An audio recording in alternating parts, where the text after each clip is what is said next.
All right, guys, welcome to the Media Hijack Podcast. I'm your host, Billy Walters, and joining me is Chris, Unholy Jesus. What a shit Welcome show. Back. Welcome back, fam. Everything is all choppy. The audience like, woo! Delay clap. All right, guys, welcome back to another episode of the Media Hijack. This is episode 232. Before we get started, if you guys want to get some official Media Hijack t-shirts like this one right here, head over to themediahijack.com, grab you some official Media Hijack t-shirts. Also, if you guys want to catch the replay for this live Twitch video, we are here live every Tuesday at 6 p.m. Eastern Time. You can catch the replay on YouTube the following day. And then don't forget to rate, comment, subscribe, give us that 5-star frog splash. All right. Before we start, I want to say this is going to be our last episode for July. We're taking 2 weeks off for birthday shenanigans. Yes. Next time you guys see me, I will be 40. And I will be 21. There you go. Hanging out with people in their 40s. Yeah, by the time we get back, we're going to be darker. Yes. Yeah, we're going to have tans, Party time. Oh, yeah. Yeah. But yeah, so the next time we're going to be back, it's going to be the first week of August. For those who be listening to us. Mm-hmm. All right, so first topic of the night, we're going to be talking about the Baltimore mass overdose. This happened recently, July 10th. Yes. In Pennsylvania, right? Is it Pennsylvania? Yes. No. Baltimore, Maryland. Why my notes say Pennsylvania? My bad. Baltimore, Pennsylvania. What the hell? Oh, Pennsylvania Avenue. That's in Baltimore. Avenue. Yes, I used to live on Pennsylvania Avenue. Yes. There you go. So I thought I was going crazy for a second. I was like, "Are you good?" North Avenue, Pennsylvania. Yeah. Okay. We'll let Chris run this topic because that's your hometown, right?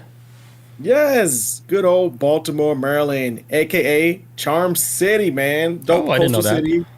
Yes, that's his nickname, Charm City. Charm City. Actually typed this up myself. I'm gonna read this. It says a coastal city known for its amazing crab cakes and awesome Baltimore Ravens, the greatest Super Bowl team of all time. Okay. But the city, I had to throw that in there. But the city has had a pretty rough past with crimes such as robberies, murders, and even corrupt police force. That's right. Even the boys in blue have participated in criminal activities. The Baltimore PD has documented history of corruption and misconduct, marked by several high-profile incidences, including federal drug conspiracy charges. There's a show on HBO Max called We Own the City.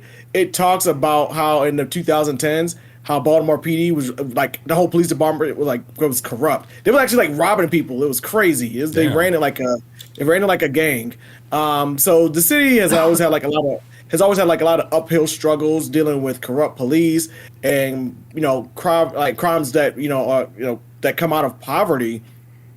And so and it says with all that being said, that with poverty, rising crime rates, and corrupt police force, it seems like the city was actually going to be stuck in this permanent progress until recently by the guy named of Brandon M. Scott, who was the current mayor of Baltimore. He's actually the 52nd mayor and the youngest person to ever hold the position in over a century. So he was elected in 2020, and he began his term in 2021 as the mayor of Baltimore. And he was also the mayor of Baltimore back when, remember that damn boat hit that bridge? Yeah. And that happened while he was mayor. And a lot of people gave him flack for it, but he was like, he stood his ground. Was like, well, that bridge has been there before I was even mayor. So it's like, but we'll do what we can to help assist, because even though he was the mayor of Baltimore, the location of where that bridge was hit at wasn't even in his district. But he still helped, get people out there, help get funding going for it, and take care of the families too. Because I think it was like 6 people that died from that, or 4 people, if I remember correctly. Some dudes that were like working on the bridge. So. But as soon as he became mayor of Baltimore too, he always came with like a lot of promise for the city, and he wanted to bring the city back to its prominence. Because Baltimore, I was born in Baltimore in the '80s, different world, man. It's gotten better every time I've been there. I've seen it get better and look cleaner. But I remember Baltimore in the '80s, it was during the crack epidemic, man. That place got wrecked by a crack epidemic. Bless you. Thank you. Okay. So that what was that? Okay, so this is what I was saying right here is that Mayor Brandon Scott announced that Baltimore's historic reduction in crime continued over the month of May because for the first time in the history of Baltimore, crime rate has decreased in like lower in 50 years, which is amazing because that city has always been stuck as just like a crime-ridden place. But going forward, him being mayor, he implemented like a lot of programs that actually help out children and also criminals that were maybe just just with like criminal records and all that. But like, hey, like because like from my understanding, he sent out letters to them to like criminals and stuff as well too. At least people that had criminal backgrounds that were repeat offenders. He sent out a personal letter to them like, hey, with this new program we set up, we have jobs that can help you out to keep you off the streets, because a lot of the reason why people return offenders is because when you have a felony charge, it's hard to get a job in America. Man, it's definitely hard. I was an assistant manager at a store one time, and I had to turn down a guy for a job because I was going to do the interview, and I had to turn him down because he had a felony charge for like writing bad checks. And I was like, damn, sorry, bro, like, I can't get a job. But I was kind of like, I've always wondered what happened to him, and I was hoping he never like fell back into that routine of crime again or something, which happens a lot. But so what Mayor Scott realized too is that, hey, like if we just give them an opportunity, this will alleviate a lot of them going back into prison and committing even worse offenses that they probably even did before that got them a criminal record. So he pushed on programs like that, and it started to turn around the city a lot. It says compared to this to last year, the city has seen a 23.6% drop in homicides and a 23.4% drop in non-fatal shootings. The fewest number of homicides in the first 5 months of any year in record. Says crime is down across the board. As this morning, compared to last year, auto thefts are down 33%, robberies are down 22%, arson is down 19%, and carjackings are down 11%. As 2020's homicides have declined 40%, which is insane, and non-fatal shootings have declined 43%. This is the lowest amount of homicides ever in this city's history. So it's doing like, and then all it is too, like when you have a system that's willing to put programs in place, it alleviates, and like if you are able to help out the ones like the most vulnerable of our society, the poorest of our society, it can do a huge turnaround for crime on a lower level, turning down like robberies and stuff like that. Because when you have these kids and teenagers off the streets, which for what I was reading before too, a lot of these crimes happening at times too were teenagers, and that's because, well, they don't have school programs or anything like that to keep them off the streets or keep their minds occupied, or no type of real, mentorship or guidance. And so, like when you bring programs and you give these kids better opportunity, they're not gonna have any reason to hang out in the damn streets all day and just do nothing. Because when they say idle minds is the devil's work, so when kids get bored and shit, they always get into trouble, and sometimes it varies on how much trouble they're going to get into. And so it's cool to see that he put a step forward with this program, because the program we created was called actually that also was like Westmoreland. He's also, if I said his name correctly, if I didn't, my bad, but he is the governor of Maryland as well too, who helped out with this program a lot too, because the program is called Comprehensive Violence Prevention Plans, led by Mayor Brandon Scott, focuses on public health approach to reduce violence through community engagement, interagency collaboration, and evaluation. The plan, which is a multi-year strategy, aims to create safer, more accountable, and more equitable city. It emphasizes addressing the root causes of violence, building partnerships, and ensuring accountability. Because like a lot of stuff that goes along with this program too is like, one thing I'm starting to learn as an adult and living in an area that I'm unfamiliar with is community engagement. Like I've gone out here and like done a protest. I meet these people. I talk to people out here, and I get to know like what's going on, and it makes me feel more comfortable to live here instead of just being like the only black guy here. It makes me like, okay, like these are people too. I get to know them. I'm building a trust with them. So. And that's what these community engagements do too, is like get to know your neighbors, because in the world like that we live in America, nobody's really looking out for their neighbors anymore. Everybody's just kind of like, man, I'm looking out for me and my own self, and that's it. This does help get people like just to know each other and emphasize with each other on a grounded level. But yes, we do have that video I showed you. That's the mayor, the guy that was walking on stage. That's the mayor right there, Mayor Brandon Scott. I don't know if you want to show that footage. Yeah. You want to show it? Yeah, we can show it now. Okay. If I go to my next part of the story. Baltimore has less violence in 50 years. Not working, Most right? of the wasn't alive then, and neither was. Robberies are down 23%. Carjackings are down 19%. Yeah, things like Deaths are down 40%. And every year, the U.S. News puts out a list of the 25 most dangerous cities in America. This year, Memphis was number 1, by St. Louis, so Detroit, choppy. Birmingham, Little Rock, New Orleans, Cleveland, Kansas City, Myrtle Beach, Denver. Could keep going. Baltimore, first time in a long time, is not on the list.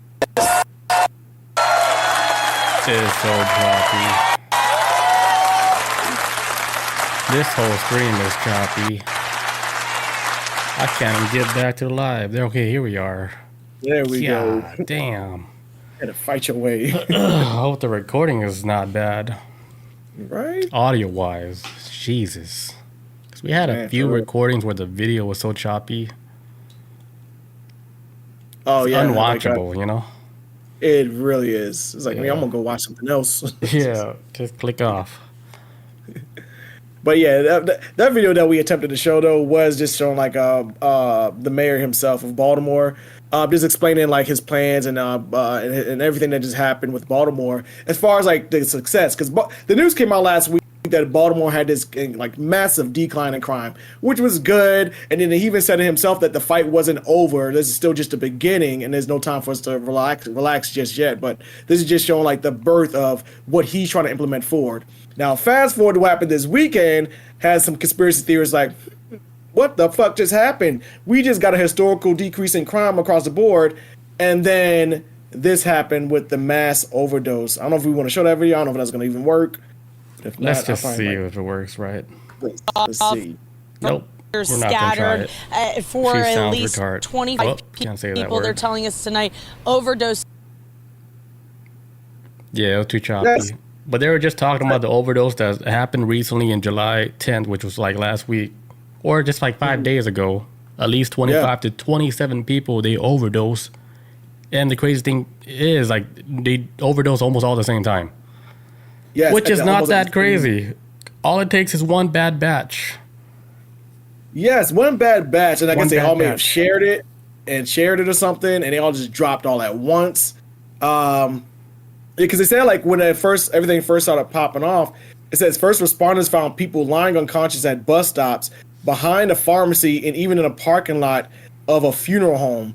It says emergency workers and volunteers scoured nearby blocks searching 177 vacant buildings. Because if there's anything Baltimore has, there's a ton of vacant buildings. Shit. I think the house I even came up is a vacant building now. This is crazy. It's all gutted out.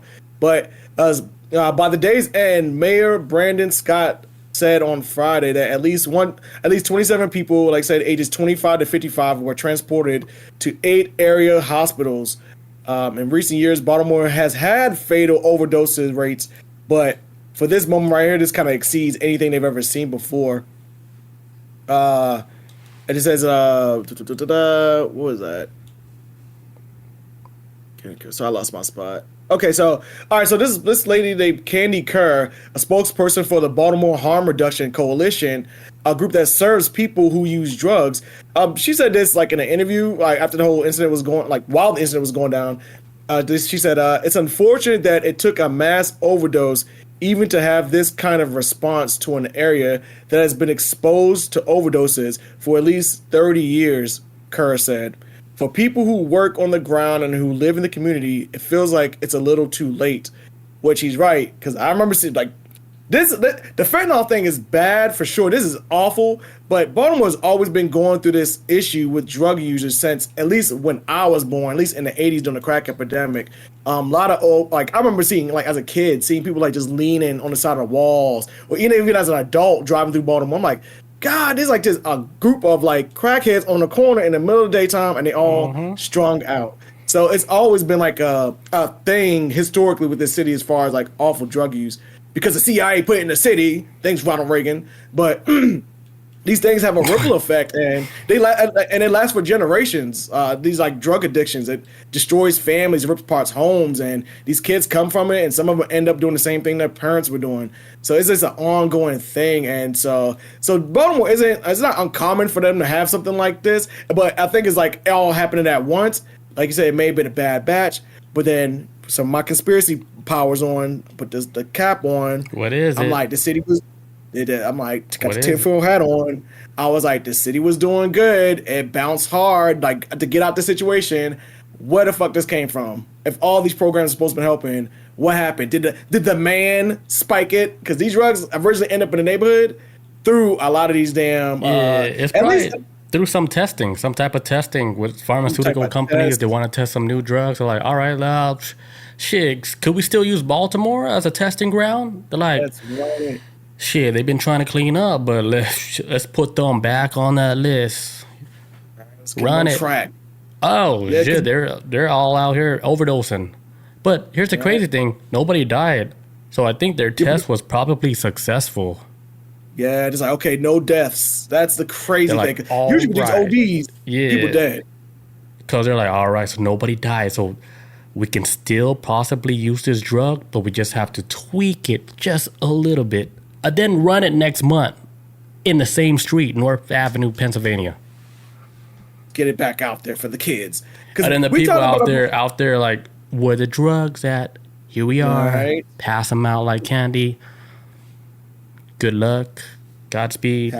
Take care. If you see God, I said hi. Peace. You see Jesus, I said hi. Yeah, because we talked about before, the last time we talked about the other the mass overdose. I forget what city it was in, but I remember we talked about before. We were all like, I even talked about on the show, like, because even I know about this too, was where a lot of this shit is coming from Afghanistan, and then it makes the whole war with Afghanistan thing look kind of a little funky on the side now because, well, they're protecting poppy fields out there. The United States government, they got soldiers out there protecting it, right. And so now it's like, well, clearly if y'all are protecting it out there, that means it's probably getting over here, which means y'all probably putting it out there, and then. Damn, like, is this a testing ground for these new, like, fashion designer drugs or something y'all trying to do? Or, not fashion designer drugs, designer drugs? Like, what are y'all... What would be considered a designer drug, like, right now, that you know of? Oh, man, I would definitely say ketamine. That's definitely, like... Ketamine?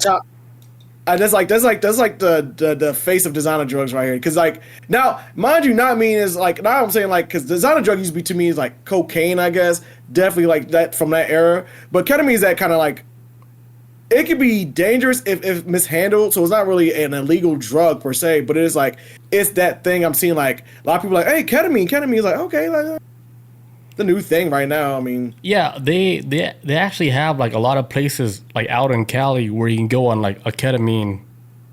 Yeah. I by like a doctor. I know radio stations out here. They promote it on radio stations. Oh, so it's so it's like it's kind of like I'm like, oh shit, this is kind of like a thing. But I see what you mean by designer drug. But I guess for me, it's like this like the popular drug right now. I guess if it's considered a drug, I don't even know what the fuck is even considered. Medication? I mean, that's still a drug. Bob says heroin. Yeah, that could be a designer drug. Heroin's always been to me like... shit. What's those drugs where they stamp?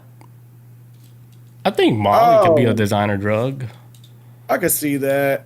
I was thinking like because heroin is one of the things is like I would say cocaine would be. Heroin's kind of like I've only seen 4 people do heroin. I was thinking like designer drugs are like for like people who like upscale to that's what I think of designer. Like a clean drug, huh? Yeah, I guess it's clean. Yeah, what would be like a clean ass drug, but you still get high, but it's clean and you can still function? Oh man, I don't know. Trying to think what they got in England because England Bob they be said going ecstasy. She just showed her age. No. All right, 1983, baby. She's like, you got it wrong. It's 1982. I don't even know. Oh shit. Correction. But yeah, no, I mean, so what do you think? What was the reason behind these people getting overdosed in Baltimore? Like, what's your theory? My theory is that they might be just trying to cripple the city because historically, and this is just what I've seen throughout history. Not that I've been there, but documented throughout history, is that a lot of times when like a black community start kind of coming up, it's always like, oh shit, it hits a wall. And it's like, well, where's these outside forces putting these walls up? If we're trying to do better and trying to tie ourselves up by the bootstraps, and we're doing everything right, where are these fucking walls coming from? Because we ain't building it. That shit is real, man. If people don't know that, it's real. And it's not just like with drugs, it's with music, dude. Music. They push out all this crappy music where it brings down like people in that community where, okay, they're just gonna, because if you think about it, like trashy music, and then on top of that, it's being pushed out by the masses. Like it's being pushed out by like big companies. Why are they pushing out trashy music? Pushing out artists who don't sell albums, they just make hits, and then their well, career no, it's not burns just out. that. It's what they're saying, like in the lyrics and stuff. It's to keep people at the bottom.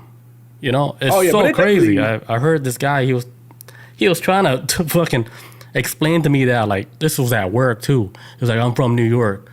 It's like, do you know the whole music industry? Like they push these crappy ass music to bring, like, he's like, to bring our people down. Like they push this trashy ass music, and then they eat all that shit up. They're like, because they want us to eat all that shit up. They want us to keep just wanting like all these little small things, you know, like money, drugs, all that stuff's like, but there's no more than that. And they're like, cool, keep you at the bottom, where you're just gonna look at the stuff on the bottom.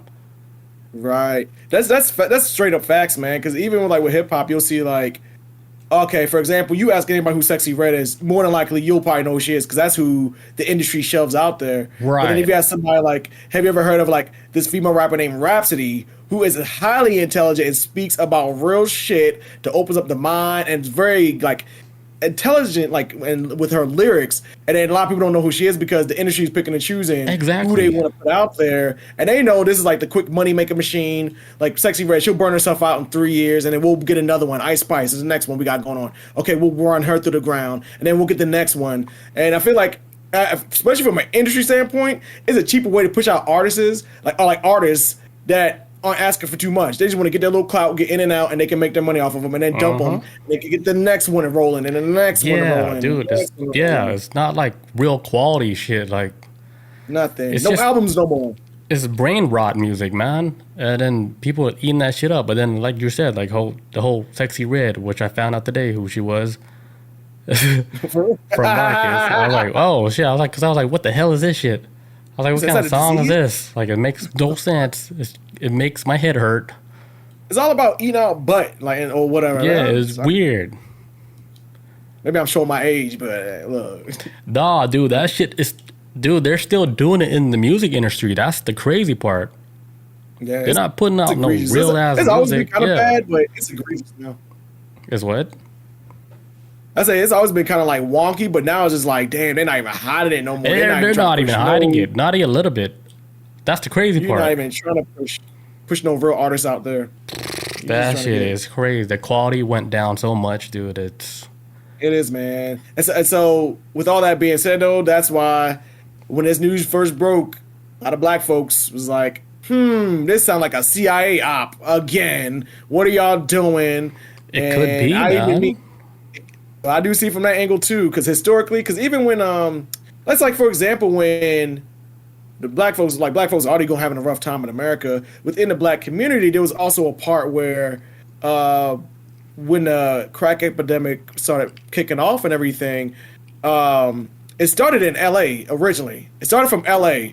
That's where it was all coming from. The CIA, if that's all true, from what I heard, it all started in LA and then worked itself across the entire country to all the black cities, because it was all coming from South America. The CIA was cutting deals with Contras, all types of shit, and it was all being ran by Ronald Reagan, and they had this whole little thing, and it's like, why do y'all put this shit, like, I don't know, what, like, why would you do this to a group of people? What the fuck is was he like the one that said like psychedelics will melt your brain? Was he probably? He was very anti-drug. He started the whole DARE program shit, and this Reagan, he did all the DARE programs and like war against drugs, but then it was like, but y'all bringing it in, your administration, Reagan, you and the CIA brought it in, and no one ever went to prison for it. No one ever went to jail for it, and it ruined like it. There's times where I look at, even with myself and with my family, how my parents were like, Baltimore was getting too rough to the point where my parents were like, yo, we can't stay here. We have 3 kids. We got to go somewhere. And luckily, the military gave my dad some orders out of there. We went to Georgia, but that's how we was able to escape that insanity. But a lot of people don't. A lot of people, I know a lot of people still stuck up there. I got family stuck up there, but I'm not stuck like it's like a prison, but stuck as like they're not going to leave and it's their home. Because I got an aunt who I guarantee she can't function outside of that city. She wouldn't even know what to do. So it'd be like that, dude. It is, man. That's what you know. That's where you came up at. But it's like, never mind. Never mind. What are you going to say? I was going to say a bad comparison. Right. No, I'm not going to say it. All right. But so this whole incident with this mass overdose, we've seen it before already. This is the second time we've seen it. It's probably been more since the last one, but this is the one I'm just catching now. And so this is the second one I've seen for me, and it happened at a very particular time too. It wasn't just on a random sunny day. It was just a few days after a historical moment for the city of Baltimore. So we'll see what happens with this situation. I'm gonna put this shit under the microscope. Well, here's some theories that I think might happen. Like a large batch of the drug has been laced with like new type of chemicals. Like they wanted to just target a specific type of community, and they wanted to see if this had like any effect on them. Right. Because maybe they wanted to clean up the streets. You know, like in quotation, we want to clean up the streets. Clean up. Let's wipe them out. Yeah. So like, there's rumor that they said that these drugs were given out for free. Because if you think about this, right, people that live on the streets, where are they getting their drugs? Because they're not paying for it, right? Because where's the income coming from? From panhandling? Well, come on. Well, it's like it comes in a lot of various ways, and this happens like a lot of inner cities too. Well, like you'll have them. They'll like go like junkyards and steal copper. That's like a major thing they do in Baltimore, stealing copper wire, fence, copper pipes, whatever they can get on, because that's a lot of money when you turn it in. But it's just like a hustle. They clean windshields and do what they gotta do, suck dick, whatever they gotta do to get it. There's always a way there's always a barter system when it comes to these things. It just depends on what the pusher wants, I guess. It's rough, but you know, like the stuff that they're smoking, like the hard drugs, they're actually expensive if you're selling it to like normal people. But for some reason, homeless people, they're getting it probably at wholesale price. They're getting it at the cheapest, or they're probably getting it for free, and they're the one kind of pushing the drugs out a little bit. Right. Because if you were to test like a new batch of drugs, right, you come down from Colombia, they're like, all right, we got this new strain of whatever, this new meth that we got. We're going to test, all right, let's test that on Baltimore, because they haven't seen any action in a long time. They try to say their streets are clean. Okay, let's see if their streets are clean by next year. So they go to Baltimore, right? They're like, all right, we got free samples of brand new drugs. You guys want to try it? The streets are like, say less. Stop you right there. Let me take this drug. How do you use it? Oh, you just run it through your veins. Or you smoke it through a pipe. Up to you. You can put it in your butthole, Billy. Do whatever you want. All right, I'm going to do my butthole. Voice got all high. Oh, it's in there. Bob says they didn't want people consciousness elevated. That's why they banned psychedelics. That's another thing. And we've been talking about this for a long time now. Like there's a reason why they banned psychedelics. They didn't want people to fucking really wake up, man. They're like, there's too much knowledge, and they're gonna know the bullshit of the whole government system. Man, they're gonna see right through. Imagine 1 million people in the 70s. They took a psychedelic and they saw through the whole fucking government system how they're being controlled, and they're gonna be like, "No, you guys are trying to play us." And then 1 million people stand up to that shit.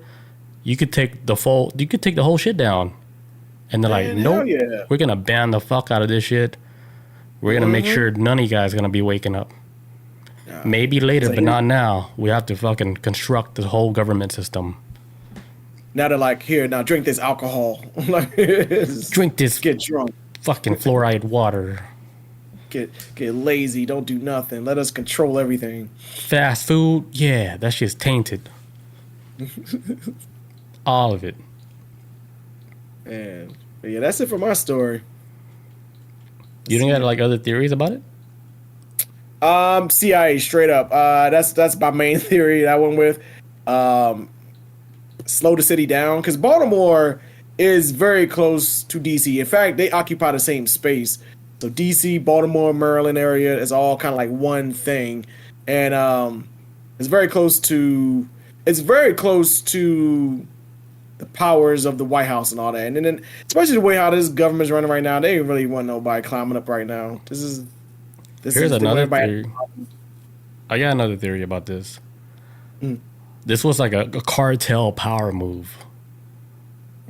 So it's like a cartel, right? They released a bad batch to assert dominance, to scare off rivals, because they're saying like this is our spot. You guys can't be doing this shit. And they released it at a spot like where someone was trying to actually sell drugs, and they killed all those people in that spot as a message, you know. But they didn't know they didn't know the news is gonna catch on to this, and then people's gonna talk about it in the podcast because they're like, it's just gonna be 25, 30 people.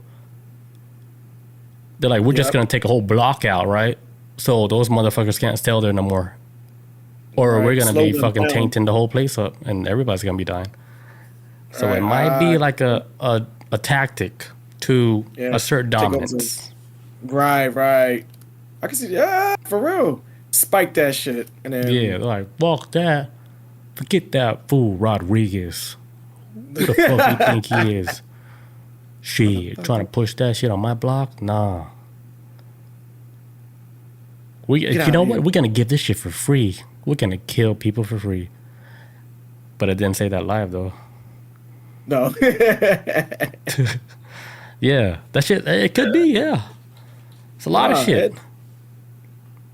It's a lot of shit, man. So we'll see going forward what's gonna happen with this whole situation. Because I'm gonna keep a close eye on this. Because strange, man, very strange. I was surprised I even caught this, man. Because I think the video I saw it from didn't have a lot of views at first. So I was like, oh, dude, this is right up my alley. Thank you, algorithm.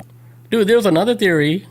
They said the overdose was timed. It could be a timed or a stage secure attention to unlock state/federal opioid settlement money.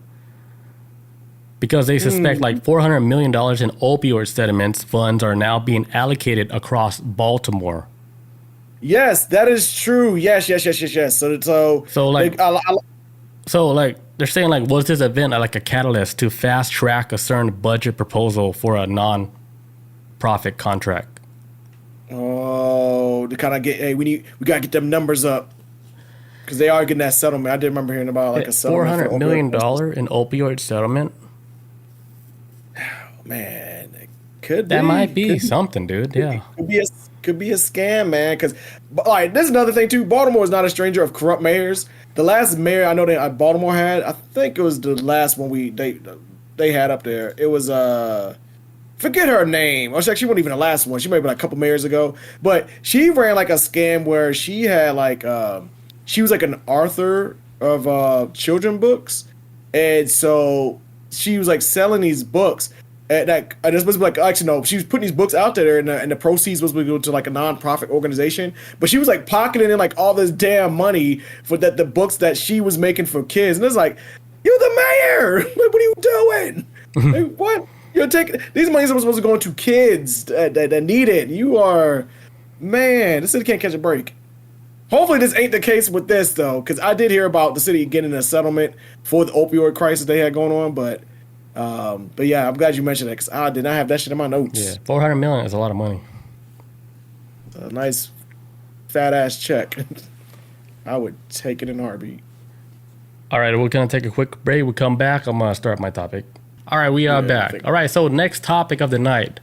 So a neuroscientist, he did DMT, I guess for the first time, and then he was saying that, hey, like these beings in these other realities, they might be real. This is coming from a neuroscientist. He got credentials. He went to school. He studies the brain and everything. And I was saying this shit a long time ago. I was saying, hey, how about these people who study the brain? Like, if you think like psychedelics are just bullshit, try it. Just try it one time. Try it. And then come back and talk. Well, this guy listened. He actually tried DMT. And he was like, dude, this is a whole nother separate reality but it has to be real. And so yeah, gotta be. What? Can you hear me? Yeah. I said, yeah, man, it's gotta be, man. Like he went like, because that was always been a thing too. Like you just mentioned, like, hey, like try it and then come back with something. Y'all are just saying it ain't good or whatever, it ain't real, and then shutting it down. But I'm glad somebody put on that space suit and went exploring. Yeah, that's why. Like you cannot, if anybody's like talking down on like all this stuff that they never even tried before, people that talk like the most shit is people that didn't even try it in the first place. And I learned this like firsthand from the DARE program, right? People that's telling you, hey, don't smoke weed, don't do this, don't do that. But then if you look at them, right, they've never done weed in their whole life. And they probably need weed more than anybody else. Right? Relax. Yeah, and then like next thing you know, they're like in their 30s, 40s, they're smoking weed and shit. They're like, holy shit. And this whole time I was telling kids not to do it, but it helps me the most. Right. A big ass reality check. That's why like you cannot take people serious, especially the one that's never even done it. Especially psychedelics too. Like you cannot say shit about psychedelics unless you've been through it. You've seen the other side. Then we can talk. If you haven't been there, I can't talk to you. It's impossible. I would never ask a bus driver how to fly a rocket ship. Like that what? Like, right. Like, he never flew a rocket ship, but it's probably telling you like, no, don't do it. It's like, what you know, bus driver? Right. What you know about a rocket ship? Yeah. Missing people's stops. Exactly. So neuroscientist Dr. Andrew Gallimore, who has studied computational neuroscience, suggests these visions may point to a shared alien dimension rather than a mere hallucination. So he's saying this shit is legit. You're sharing a space with a different entity on the other side. Like it's real and it's happening. He's saying it's not an hallucination. It's like this is a real location and you're sharing it with an alien entity, whatever you want to call it. Man, it's just like recently I just saw that new Superman movie that just came out, and there's a scene in the movie, like not like super duper spoiler or anything, but there's a scene in the movie where like Lex Luthor, he has this big ass machine, right? This machine is like a ring. Right. It kind of looks like a jet engine, but when he turns it on and it opens up, when you walk through it, you end up like in a pocket dimension in a completely separate world. But it's like it exists within our world, but at a different frequency. But this is where he's like, I found this after I invented this machine, and this is why I throw people that I don't like ex-girlfriends and shit. It's like he has like a prison in there. But when he first walks in there, there's like this entity standing on it's like on a mechanical, like with gears and stuff, like a ship. And when he walks on it's like a platform. And when Lex Luthor walks on it, the alien entity like pulls it. It's like tall. It looks like Slender Man, but it has like dark holes for like eyes. What? Like it's crazy. But he pulls like this big ass lever, like, and when he cranks it into place, the platform starts moving forward, and he takes him into this world. But I was like, oh shit! Like this is like literally like an entire level of existence. Like he's on a different plane. And he's like, I just discovered it after I figured out like the frequencies and everything, and I tapped into it, and I found this guy there on a ship, and he took me deeper into this world, and dude, and I was like, hearing that just made me realize like, dude, that's how like psychedelic trips are, dude. It's almost like you're like unlocking like a certain code or something because something like allowed you to enter like a certain space where you can see with your own naked eye while you're sober, right? But you had like the key, like the mushroom or whatever, the LSD or the DMT was like the key to see these other realms. But the realms existed the whole time. Right, they're not new. They've been here forever. It's there. It's just you're just now tapping into it like a radio station, you know? Mm-hmm. So like so unlike other psychedelics, DMT trips often they featured a lot of similar experiences. Like unlike LSD, right? LSD, acid, that shit is so random. You have no idea where the hell you're gonna get blasted off to. It's like a whole fucking dude. LSD, acid, period. That's the crazy shit. Like they show you in the movies where it's so trippy, like everything's fucking melting, all that shit. That's acid. Right. That's you don't control that shit. It's like you're just set into like a like a cassette tape, but then just running that random ass cassette tape of like the most random shit in your whole life. That's how crazy acid is. That's why I wouldn't suggest anybody do acid. Acid is too strong. It's too chaotic. It's too no control. But weed's my max. yeah, that's what, like, dude, when I was done with acid, I was like, I'll never tell anybody to do this because it was so fucking scary. It was so amazing. It was so like, holy shit, like, it's too much. That's why I was like, I was like, I'll be the guinea pig for you guys. Don't do it. It's too much. But I did it so y'all didn't have to. Yeah, it was way too much. Like, it was so heavy, dude. Man. But it was awesome at the same time. See, now you want like, if you can make it through like the darkness, it's freaking incredible. But I was like, damn, do you want to go through that while you're alive? I don't know. I wonder if I could get through it. I would have to be mindful, like, I'm high. Like, that's like sometimes when I've gotten like my most high of anything, I'd be like, pressure high, but you're high, calm down, like, this you good. You good. Different high, dude. This is like I'm scared of it. This is like the most awakening of your most deepest soul. Like, your real self is gonna come out. Man, it's fucking crazy, dude. Yeah. Where was I? So Gallimore, the neuroscientist who tried DMT himself, described it as entering an alien reality populated by advanced entities. He says within a few seconds, the normal waking world is obliterated and replaced with the one he can only describe as an alien reality, highly complex, hyperdimensional, populated by the extremely intelligent and advanced beings. And he was saying how, like, you cannot compare DMT to an acid trip because the acid trip is the most random. A DM trip is like the most consistent. Like, a lot of people that use DMT, they all see the same things, which was like, okay, this is consistent. So people are actually seeing a space that actually exists. All right, everybody's going to the same spot. Everybody's story is matching up. And then, come on, like, what, my mind and Chris' mind is the same or something? Like, we saw the same things. If me and you did like a DMT trip, right, and we saw both the same things and we never spoke about it, me and you will be like, holy shit, that's a real place, because we both never spoke about it, right? Ever. Yeah, so, ever, man. So that would be like our truth, especially like for people that share like a psychedelic trip together. And we couldn't explain that, right? Nobody could explain that. Nobody, man. Yeah, it's one of the things you got. It's one of the things we got to tell somebody, like, look, you gotta experience it. Like, right? Because there's no way, like, saying like, oh yeah, me and Chris, we fucking went to this space together while we're on this trip in our heads, and we never once spoke to each other. We just went to this place and we saw the same things. You cannot explain that at all. So, like, he said, like, these beings, they can range from being playful machine elves to godlike figures, and some of them have dark sides, performing like what he said, it felt like psychic surgery. Like they were performing a type of surgery like on you. Like if something was wrong with you, you can probably feel them trying to work on you. Like, you know, like little machine surgeons, like drill into your brain and shit. Because I remember one time when I was on shrooms, right, and I told them, I was like, hey, let me look into my brain. Let me see what my brain looked like. And dude, they showed my brain. It's like a fucking cartoon, right?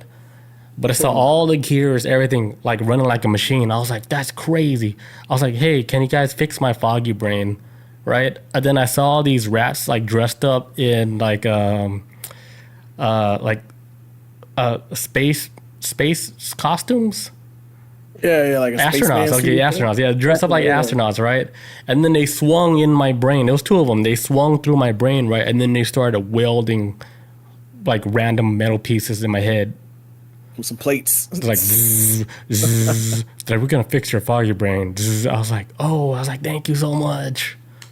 Oh, it was fucking crazy. And the crazy thing is, I was watching them from behind the stage, and the stage was like I was watching a play the whole time.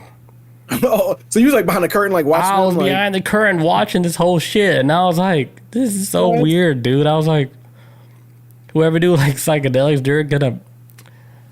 If you ever reach that point, that's the real trip, because you're seeing more. You're seeing more than this reality. And then what's the crazy thing is, they all see you in this reality, no matter what you do, dude. They see everything. That's why they're like, okay, if you do fucked up shit, you cannot hide. They see everything." Like, don't even try it. Yeah, don't even try it, Conor McGregor. Put your penis down. You're not trying. Yeah. So, like, unlike LSD trips, like I was saying, DMT trips, they're the most consistent, and they transport, like, the people who use it into an alternate realm, which is similar to everybody else that tries, like, DMT. And I never tried DMT. I was always afraid of it because I thought I was too strong. I would be scared of that too. I'm not even gonna lie. Yeah, it was like DMT. I'm afraid of DMT. I'm afraid of ayahuasca. Those are the two psychedelics that I'm afraid of, especially ayahuasca. I'm more scared of that than DMT. DMT, I would like to try one day, but ayahuasca, I'm good on that. That might be.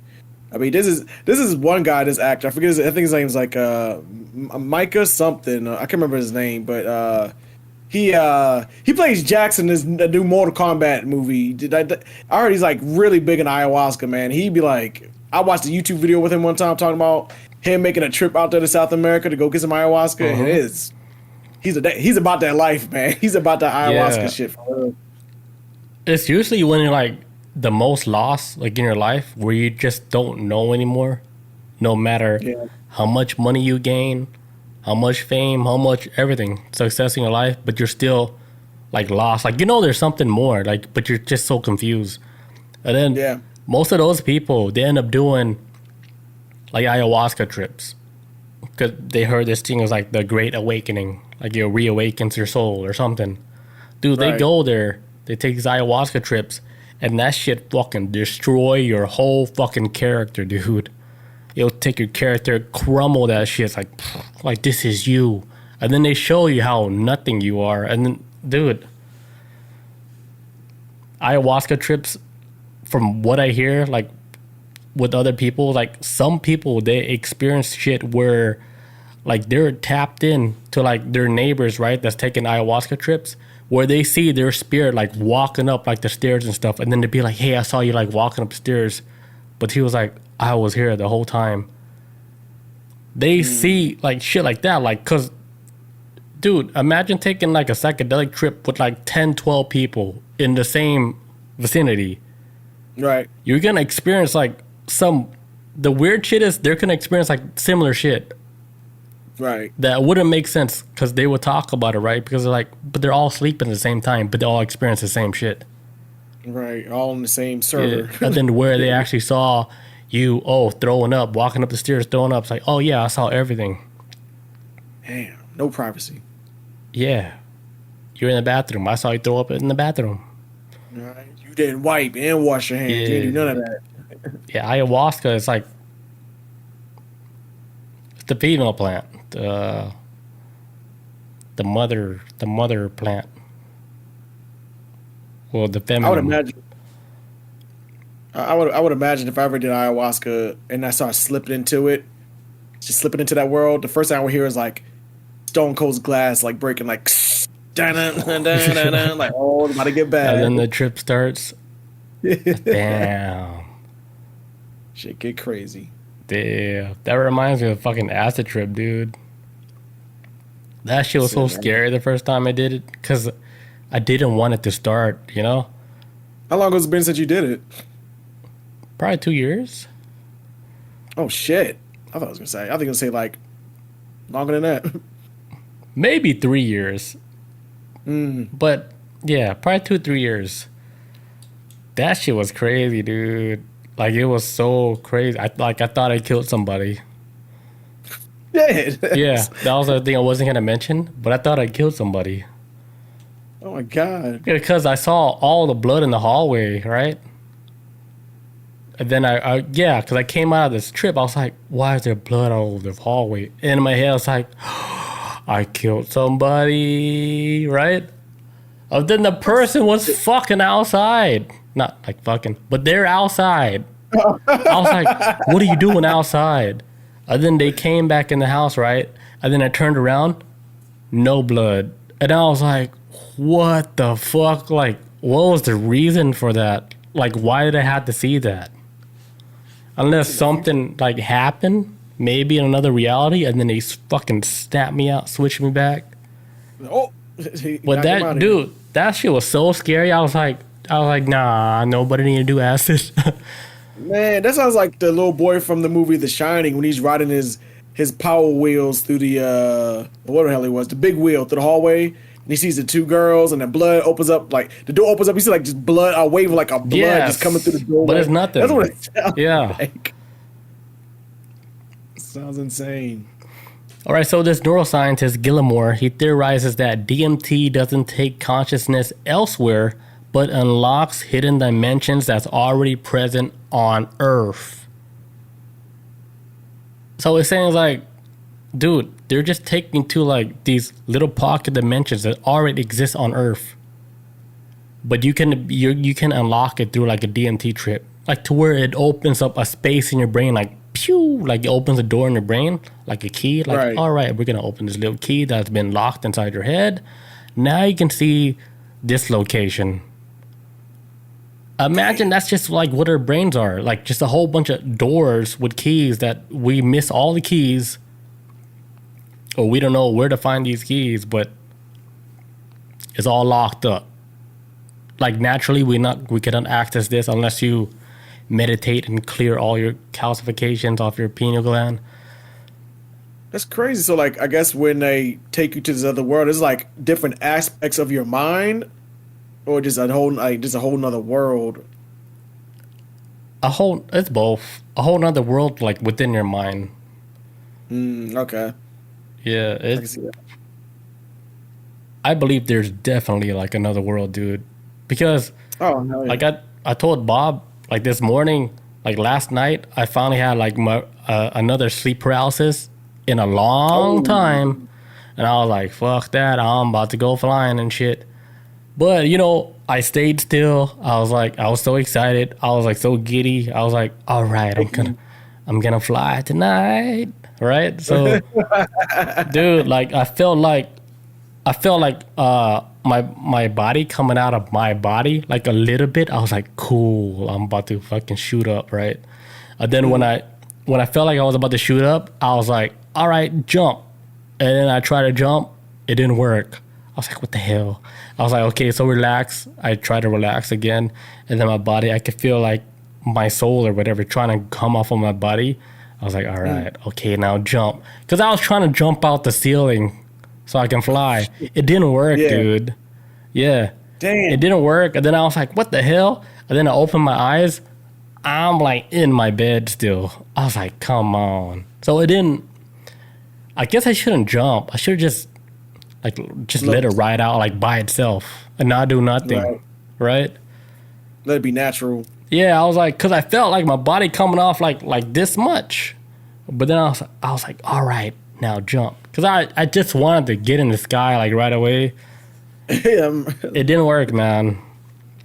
Hurry up. Yeah, I was like, damn, like I waited like maybe 3 months for this shit to happen, and then it finally happened, and then I couldn't do it. Now you gotta wait 6 months. Shit, I hope not. It's gotta be like a YouTube tutorial or some kind of book or something to be like, hey, what can I do to the mind to? There's a lot, yeah. There's a lot. I'd imagine so. Okay, so Gallimore, the neuroscientist, he says like you don't have to travel anywhere. The DMT has somehow allow an alternate source of information to enter the brain. So him as a neuroscientist, he's saying like once you take DMT, the drug, like it allows like your brain to allow new information, different information that you couldn't get on this wavelength to enter your brain at that certain time while you're being under the DMT drug. So he's saying like while you're on the drug, like you're being like induced with like new information. It's like when you're on the drug, you're able to hit like a 96.7 FM radio that you couldn't tap in normally. Yeah, but that drug, like, you took that drug, all right, you're on that 97 point whatever. Got the right station for you. Yeah, you're stuck on that right frequency. Like, all right, this is what you can see in this frequency. It's like you now have XM satellite radio. Yeah, exactly. You got access to all that special space that nobody has access to unless you're able to have your own frequency like vibrate at that level. I think this is why like it makes sense like with those people who are psychic or people who who can see more things than normal people. Maybe they operate at a different frequency, like the real legit ones. Right. Yeah. Like, I wonder if the frequency would have to come from the mind, or is the whole body, is the soul? Like, was it? I think the whole body and soul all together, like simultaneously. Like you guys are equipped with that type of radio. Some people they're like naturally more in tuned with it because how they're built, how they're born. Like they're probably born with like a higher frequency. Right. Yeah, because there's like a lot of people, like I see like in Atlanta, where I feel like they're not even normal people. It's almost like they're like robots, dude. Why? How you say that? Just how they just move throughout the everyday life? Yeah, I was like, damn. It's like they're tapping at the gate, right? The gate doesn't work. I was like, they keep tapping. I was like, how about try a different one? Just a crazy how about try thought, the next gate, Let's see if that works. Right? Oh, then we'll see what it say on the screen. Like, do you have to put more money on? Like, what's happening? Like, they're just so mindless. Like, dee dee dee dee dee dee dee. I was like, try next gate or fucking read what it says. That shit's crazy. Yeah, man, I see that shit a lot when I used to do security. It was like, clearly the door, you can't walk through that door. We have a sign up on it. Why do you keep tugging on it? Because like you would see like, hey, this door don't work. The magnets at the top, they're not functioning right. So put a sign on the door. And you see people just walk up and like scan this, like, the little the scan pad, scan it with the card, try to open it, and the door won't open, and they banging on the door. I'm like, look at the sign, man. Go around to the other damn door, you drone. Like, right, yeah. Show some type of like self-awareness, man. Damn. Security, I miss those days. It'd be like that, but like times 1,000 with Atlanta people. Man, yeah. They're freaking crazy, dude. Bob says the 7 chakras, whole body, yes. Yeah. So, Gallimore says other beings have appeared vastly older and more advanced. It is impossible to put into words what the beings, they seem to be constructed from a more than 3 dimensions. He says more complex than any other kind of intelligence that you're ever going to encounter in this whole universe. This is what he described in his book, because he did wrote a book about this, and his book is titled Death by Astonishment, which is a crazy ass title. Man, right? Because it's almost like you died without dying. I think, which is like the most ego busting shit you can ever deal with in your whole life. Because if you can die without dying and then live your life here, yeah, you will live like a good life. Because you already died already. You already saw it. You are like, all right, I get it. I think he has a title book called Death by Astonishment. That's crazy. Make that a band name. He suggests that this realm may be trillions of years ahead of us. So how advanced they are. Imagine the advancement in the other reality that we cannot tap in because we're so tainted and shit. That reality is trillions of years more advanced than us. And they know every move that we make, every step we take, every breath we take, because they're watching us. The whole time. They've been watching us even without this whole technology, It's like on some Truman Show shit. Cameras everywhere, and this camera is like in the ether, in this air. Everything is recorded like through this air, right? So like with this, so do you think that once we truly pass on, die, transition over to the other side, are we entering this realm now? Like until we're fully into this realm, and then things like DMT bring us to that realm, or ayahuasca bring us to that realm for just a little bit. But when you're dead, you know, you're actually out there in this frequency world and all this other stuff. Yeah, that is confusing, right? Because like I always wondered about that because I was watching Sandman recently because I remember when we was playing, we was on Discord the other day. I can't remember who mentioned Sandman. I was like, yeah, let me get back to that show. And that show is fucking great. I was mad I stopped watching. Morpheus, I've been binge watching it. But the episode when they first introduced death, and she talks about like how basically like the human soul and all that, and then you know she's like, and when the last life here is gone and extinguished, then I'll move on to the next. I'll close the door here and I'll move on to the next universe. And I'm just kind of like, shit, man. So it was like, because she says no, she actually says one point in the show too. It's like death is just as natural as birth. But people are just scared of it. But originally, they're returning just back to the source. It was something like she was saying. That's kind of real, like, man. That might be real. I was kind of like, so yeah, and it was like deep as shit when she said. I was like, so are we like just returning back to where we came from, or because honestly, as the older I get, I'm starting to believe a little bit more in reincarnation in some kind of way. Like everything has its cycle. You enter this world, you leave it, and then eventually you'll come back around to it again. It could be a million years before you come back, but you're just out there in this. In this frequency driven, like energy driven world. No body, no sore knees, none of that shit. No cancer, I no think nothing. it's something, dude. Like I don't think like when we die here, like completely everything is like blacked out, done, that's it. It still continues on, man.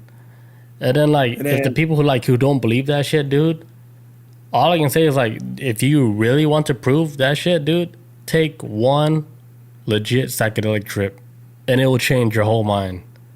You'd be like, shit, yeah, okay, like it does keep going on, like it does keep continuing. The weird shit is like, what I don't understand is like, why do we keep coming back here all the time? Because I saw like my past life and here on earth, but I saw it many times over and over and over and over again, and I was like, what the hell, like why you keep coming back here?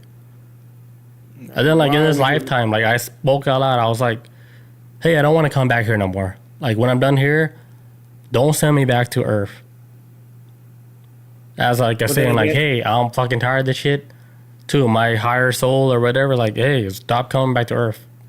Whatever. Like, if you learn everything, like, I don't know. I think I learned everything.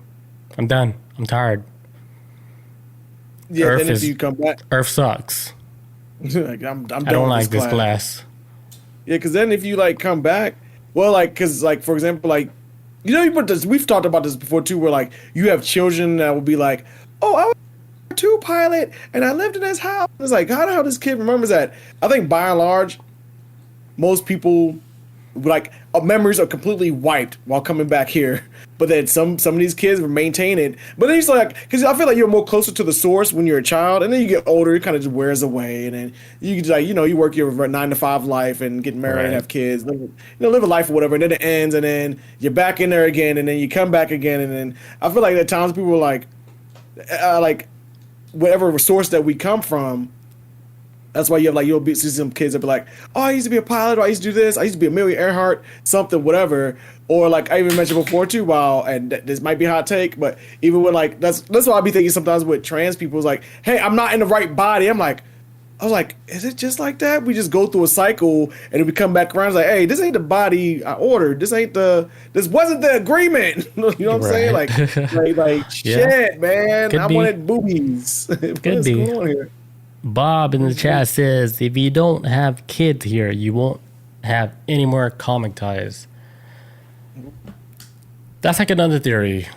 They're saying like, if your soul wants to be moved on, right? Like if you have no kids here, like you're not karmically tied to anything here. So like if you have kids here, right, you're still gonna be tied to like this earth, even if like you pass away. Like your kid, you're still gonna be tied to your kid. So you're probably gonna get reincarnated again. Like either if it's like for their teacher as they're growing up, or it could be like their mentor growing up. Somebody helps them on like later, like on life, but you don't even know that. But it's actually like you pulling all these strings, and you just don't even know that. It's like you're behind everything, like all the setbacks, everything. You didn't get that job because of this guy did this shit. Oh, maybe you're the one that pulled that string that the guy did, or whatever. Yeah. Or whoever like you're dating, like, oh, it's a setback, whatever. Somebody pulled a string where, okay, they said all this shit, but now, okay, now you have nothing. Another setback. So it's just trying to, I don't know, like seeing how you react to certain situations. How do you grow from that?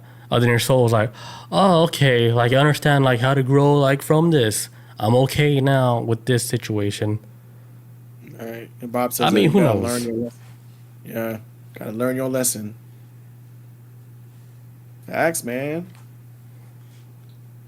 Or some people like to call it growing up. Growing up, yeah, exactly. Fucking Earth people, man, make me sick. That's all I gotta say. Bob says, and live like everything's such as male, female. Yeah, like you live like every, like let's say like you're a mom in this world, right? But then like the next life you could be like their dad, or you could be like their son or their daughter. But you all play like the roles. Like they're saying, like from what I hear, like before you come back on this earth, like you guys have like an agreement upstairs. We're like, all right, I'm gonna play like the dad that leaves you when I say I gotta go get milk, or you know, I'm gonna play like the husband that's gonna cheat on you, like after a 30-year marriage, and I'm gonna leave you and your 5 kids. Let's see how you deal with that. And then, you know, and then the female is like, it's like, all right, this is gonna be a hard class, but all right, let's see. And then everybody like just taps in, right? And then they go throughout life, and then they go through these series of events, but it's all happening because you directed the whole thing, like from the beginning. Like if you believe that, like if you directed your whole life, like your whole marriage, your whole, like everything. Is that that one show where you told me about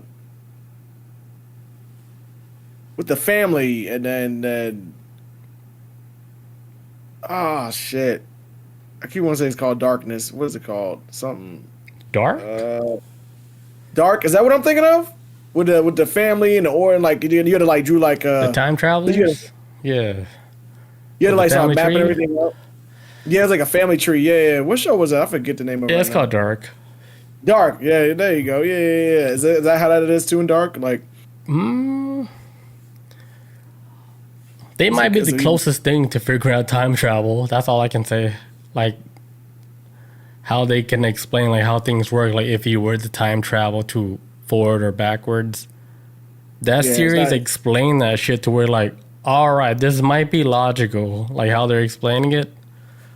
The way they break it down. Yeah. And spoiler alert, that shit is super deep. Like it's deep like within the Bible too, which I was like, holy shit.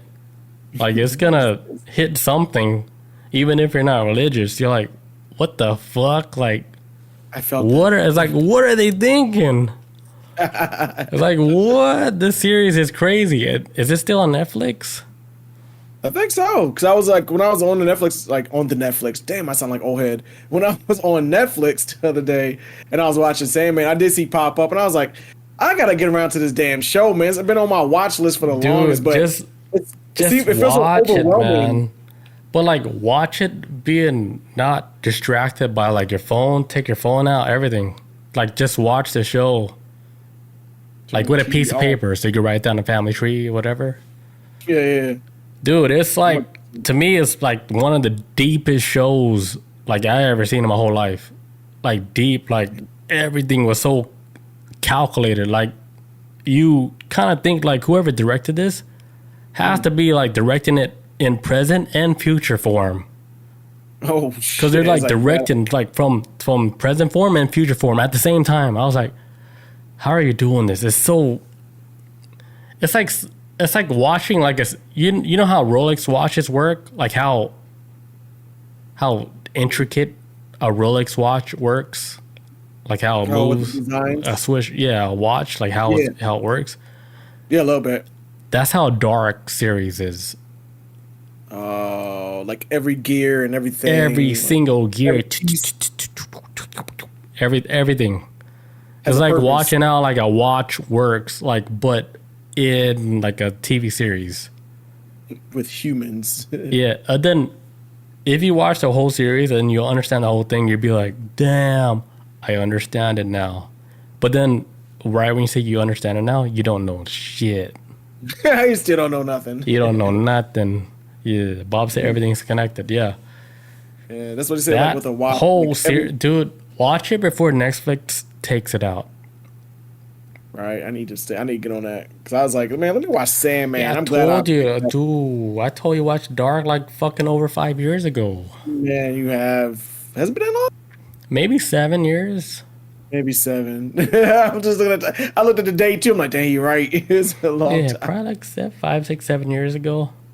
Yeah, I need to get to it, man. Because just watch it. Trust me, dude. Like it's just one of those series that you cannot remake this. You cannot. There's no series that can hit like the way that series hit because it's different. It's almost like they put themselves in their own genre. Damn.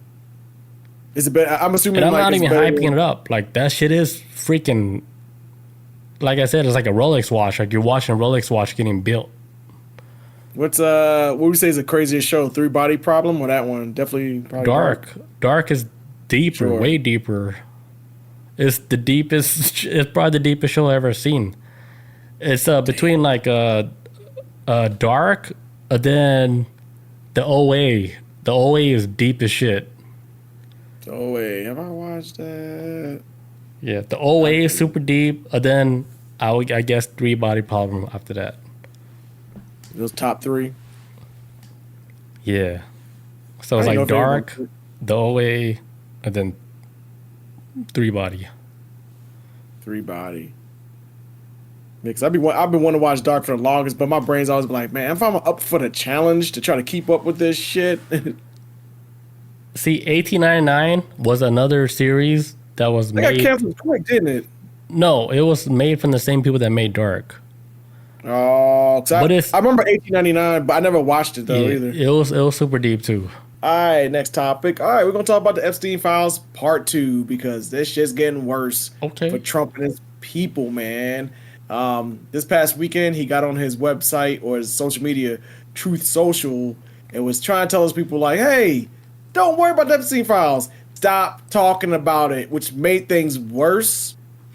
Made things a hell of a lot worse. There's been like footage of like a lot of his supporters starting to turn on him at like a lot of these, Republican-driven Trump events where they go up on stage and like, all right, guys, so what do you guys think of the whole Epstein file thing? Are you guys happy about it? They're like, no. And these like Trump's people, like the people that voted for him, they're like, no, we're not happy. They're like, okay, well, like, which I thought it was weird to ask a group of grown folks this. I felt like they was trying to treat them like pets, but they were like, okay, how about we try this? If you guys don't want to see the Epstein Files, clap your hands. And then nobody like they clap their hands. And she was like, okay, if everyone wants to see Epstein's files, clap your hands. And everybody in the room just started clapping. And she's like, oh, okay. And I guess they kind of like, oh shit, they're like, they're not falling for the distraction. They're hyper focused on this because this is the same crowd too that even back, say, what was it, like 2015 with the whole Pizzagate stuff, which I was never really behind Pizzagate, but I do like realize that, hey, these sex traffic things are real though. I just think they wasn't on Pizzagate. I'm like, we looking in the wrong direction. We looking over here. We should be looking over there. And a lot of his supporters, for better or worse, they've always been really one-track mind on trying to get to the bottom of this. And when the whole Pizzagate thing became a bust, then the Epstein thing started coming. Because I always feel like when it comes to conspiracies, sometimes I do think they always start off with some truth, just a little bit, just like maybe a little thread of it. You just got to figure out which way the thread is going and kind of track which way is like leading, because sometimes it can go down the wrong way, it can lead you down the right way. And I feel like with some of his supporters, they were like, we are adamant about this Epstein file shit, especially when you guys spent the last almost like 8 years talking about it, saying that we was going to blow up Clinton, we're going to get Obama, we're going to get all these people, Biden, everybody, and then now the ball is on your court, and now you want to hold on to it. And now they're not only holding on to the ball, they threw that bitch over the fence, because this weekend in the middle of the night, the Republican Party all voted on it, and they said, like, we're not going to release Epstein files. And the Democratic Party, which is the opposition party, is upset about it, because they're like, hey, look, y'all was running around saying for like almost a decade talking about all this stuff. You guys did a vote in the middle of the night, because this is what happens a lot of times in politics. Political parties, when they try to be slick and pass shit, will always do it in the middle of the night. Always, when people are sleeping, and the next day the whole world's different. Nobody knows it yet until further down the line. You're like, hey man, why is this all happening in the country? And it's like, they passed something like 6 months ago trying to do it, and like hoping nobody would expect it. And so they try to pass this like in the middle of the night so nobody would catch it this weekend, and people have been blowing the whistle on it. And it's been getting crazy, because now that the Republican Party is out saying that, hey, we're gonna like just hide the Epstein files forever. Another thing that's happened this weekend too, Trump was actually toying with the idea of pardoning Ghislaine Maxwell. I heard about this shit like Thursday night. Crazy, bro. Everybody was like, yo, because right now everyone's saying she's the only wild card left. The files are gone, Epstein gone. She's the only loose end left. And some people are like, well, she's not tied to no NDA. She's not tied to anything. So. And she's and like I remember I misspoke last week too. She actually like, because I said like I think last week that she's gonna be spending the rest of her life in prison. She's actually gonna be spending 20 years in prison. She's 59 right now, so she can survive that shit. She might be alright. She might be able to see it through the end if nobody gets to her first. But so people are wondering like, hey, like she might be toying around like, hey, I might say something unless you give me this pardon. So I was hearing this rumor this weekend that if he that's the rumor that was bouncing around at him, like, I might spring Ghislaine if it keeps her from running her mouth, because she might be emboldened to probably use this as leverage against me, because everybody's breathing down my neck on this whole damn Epstein file thing, and I'm kind of like trying to bury it, and nobody's letting me bury it, and it's not working. And then also, too, they have released the tapes, too, on the Department of Justice website. The 10-hour and 56-minute clip of Epstein's cell, which you cannot see in the video. Things like around the corner or something, but it showed the corridor of where the cell is at. And at 11:58 a.m., 11:58 p.m., the time jumps to midnight or 12:01 a.m. after that. And so there's other parts of the video too. I think there's like 3 parts of video where minutes are missing out of it, but the biggest one was like a 2-minute gap of time, and no one saw anyone going in and out. And that is very suspicious. There's been like a couple people that came forward about it. That was actually kind of like forensic scientists or whatever you want to call them. And then like, they study videos and whatnot. They're like, hey, if this was like being brought to me at court as like evidence for something, we would throw this shit out, because you just removed 2 minutes of a damn video. That is crucial evidence. So this wouldn't even fly in court. So why do they expect the American people to trust it? So this is like, they've been getting folks riled up, man. And so on the FBI, actually on justice.com, the FBI, the Federal Bureau of Investigation, actually came out with like this little PDF message saying that as part of our commitment to transparency, the Department of Justice and Federal Bureau of Investigations have conducted exhaustive review of investigation holding relating to Jeffrey Epstein. To ensure that the review was thorough, the FBI conducted digital searches of his databases, hard drives, and network drives, as well as physical searches of squad areas, locked cabinets, desks, closets, and other areas where responsive material may be stored. These searches uncovered a significant amount of material, including more than 300 gigabytes of data and physical evidence. And then they go on to say that the files relating to Epstein include a large volume of images of Epstein, images and videos of victims who are either minors or appear to be minors, and over 10,000 downloaded videos and images, of illegal child sex abuse material and other pornography. Damn. Man, they found so much stuff. And it says, teams of agents, analysts, attorneys, and privacy and civil liberties experts combed through the digital and documentary evidence with the aim of providing as much information as possible to the public while simultaneously protecting victims. Much of the material is subject to court-ordered sealing. Only a fraction of this material would have been aired publicly had Epstein gone to trial. as a seal served only to protect victims and did not expose any additional third parties. Now, mind you, this is what the FBI is saying now to allegations of illegal wrongdoing. Through this review, we found no basis to revisit the disclosure of these materials, and it will not permit the release of the child pornography. Basically saying like, yeah, we didn't find nothing. Yeah, we understand the relevancy of this and the evil man that Epstein is and all that. We come through all this other stuff. But yeah, we found nothing because we want to protect the victims and whatnot. And so we try to do both. We try to protect the victims and everyone else. But, in order for us to do that to go forward, we ain't going to release nothing. So the FBI is throwing their towel in. They're saying they're not going to do anything about it. Oh, man. This makes them look so much more worse. Says the conclusion that Epstein died by suicide is further supported by video footage from the common area of the special housing unit where Epstein was housed at the time of his death. As DOJ's Inspector General explained in 2023, anyone entering or attempting to enter the tier where Epstein's cell was located from the SHU common area would have been captured by this footage. The FBI's independent review of this footage confirmed that from the time Epstein was locked in his cell from around 10:40 p.m. on August 9th, 2019 until 6 a.m. the next morning, nobody entered the tiers of the SHU area. So yeah, this is like the little thing they put together saying like, hey, public, you guys look this up. It's on justice.gov, and this is our conclusion to our report on it, and screw you guys, y'all ain't getting nothing. That's basically what they tell everybody. But this only made things worse. All the excuses they're trying to throw aren't sticking to the wall. It's actually building up worse to worse, because it seems like everyone is basically turned on him at this point, from podcasters to regular ass people out here who really kind of put a like. I remember back going out last year and to go out and vote, and knowing some people that went out and voted were like, straight up voted for this man because like, yo, he's gonna get the Epstein files because we gotta get to the deep state, all this other stuff. And now the reality is looking like, oh shit, he is the deep state. Like, this man may have been in on it the whole time. Maybe he had us looking the other way, and because they're going out of way to block this information. Because I'm like this, I don't care who it is. I don't care if it's like Bernie Sanders or whatever politicians on there. If they own it, release it. Because right is right, wrong is wrong. There's a jail cell for them there should be a jail cell for anybody on that list. I don't care if I like them or not. Exactly. Yeah.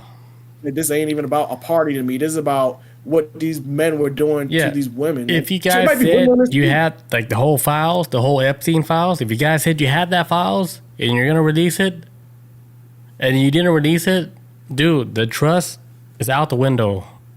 Because you said you're going to release the files, you didn't release the files. You said it doesn't exist. Dude, the trust is out the window. It doesn't matter what side you are. Dude, the whole shit is so corrupt, dude. The whole pedophile reign. That shit is so deep, dark, and fucking global. That shit is so crazy how global that shit is. And it ain't just like little people on the list. We got princes, like Prince Andrew. Yes, and they're all protected. That's the crazy shit. They're all protected, dude. Yes. Because they own the whole system. If you own the whole system, of course you're going to be protected, right? So the only people that's going to call you out is people that's outside of your little, the whole shindig. Bubble. Yeah, the whole bubble. We're not inside your bubble. We're going to call you out from outside the bubble. Can seem like... that shit is crazy. Because I remember before, like last year... And that was one of the first things they asked Trump in the interview. It was like, hey, what are you going to do with these Epstein file things? What are you going to do? Like, what are you going to do? Like, are you going to release Epstein files? He's like, yeah, I will, but we've got to consider that this might ruin some people's lives. Which I was shocked he even said that. I was like, what the fuck? Like, you the first one on my brain when I think about this damn list. But I'm surprised you're actually saying the quiet part out loud. Why are you like, oh, we don't want to ruin nobody's lives, and people have lives, and we don't want to get them all caught up and stuff. It's like, who cares, man? Unless you want it. Speak for yourself. Right? Yeah, who live is it ruining? That shit, man. Biggest presidential scandal in American history. I'm calling it here. All y'all say is, dude, if you say you get the Epstein files, right, you get in office and then you don't release the Epstein files, something is wrong. Right? Because I remember back... everything is a fraud, dude. The whole shit of Right. fraud. All of it. I read this one thing before talking about when Trump was president the first time, how Epstein was in the White House a lot. Like, he knew all the comings and goings of the White House. He knew who had beef and drama with each other in the White House, who was like, on Trump's good side, who was on Trump's bad side. But he walked through those legendary hallowed halls of the White House and was all up in the mix about everybody's business. It's like, man, how this man was so up. He wasn't close to power. He was in it. Like, if you can just walk around with because if you're going to be in the White House, you need to have some type of security clearance, but not Epstein. This man was already had charges on him from previous cases for what he was doing on that island, but he was allowed to walk through them halls and be all up in the White House. Ain't no telling what type of information he done grabbed or what, man. So, dude, fucking Epstein had a fucking VH1 featured on him. Yes. On his life. You ever seen that? The VH1 special feature on Epstein life. No, I didn't see that one. Yeah, it was long time ago.